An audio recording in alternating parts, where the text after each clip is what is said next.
सांगायचंय, पुण्यातल्या जागा जवळपास 300 आहेत, सोलापूर झेडपीच्या 252 आहेत. मला शिक्षण विभागाने असं सांगितलं जेव्हा ह्याच्यावर बोललं चाललं, जर एवढ्या जागा आहेत ऑलरेडी यांचं रजिस्ट्रेशन अराउंड 3 ते 3,500 आहे. एक्झॅक्ट आकडा मला माहिती आहे, पण मला ते सांगायचं नाही.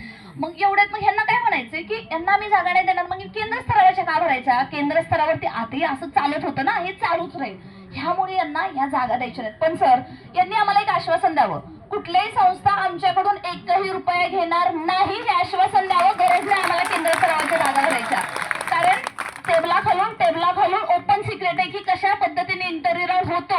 किती आश्वासन देऊ द्या सर, लास्ट टाइम 10 रेकॉर्डिंग मी दिले, कशा पद्धतीने पैसे घेतले. एकाही शिक्षण अधिकाऱ्याने त्याच्यावरती कारवाई केली नाही.